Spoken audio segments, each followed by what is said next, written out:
The Trinity does not make sense. Now, whenever I hear people raising questions or objections about the Trinity, many people will say, the Trinity doesn't make sense, or it's a contradiction, or it's just, boy, how do you even understand what this means?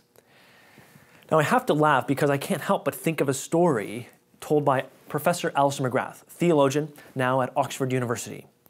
He tells a story of when he was growing up in the north of Ireland while attending an Anglican church.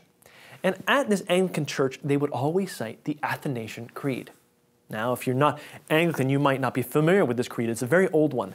But in it is cited these words: the Father, incomprehensible; the Son, incomprehensible; the Spirit, incomprehensible.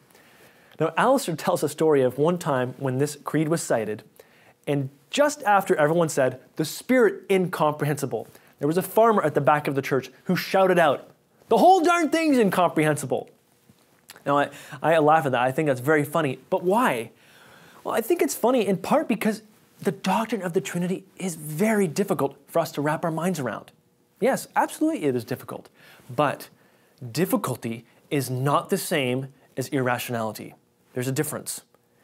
The doctrine of the Trinity forces us to think and explore just how big the Christian God really is. In other words, no simple definitions will do. What does it tell us? Well, it tells us that God is the Father and Creator. He is also the Son, Redeemer. He's also the Spirit, Sustainer. The Trinity, the doctrine of the Trinity tells us that God, yes, created us. Yes, He sent His Son to redeem us so that we can relate to God personally. But also, He has not left us alone. He sent His Spirit to sustain us. Does the doctrine of the Trinity make sense? I would say yes. Is it difficult to understand? Yes, it is. But difficulty is not the same as irrationality.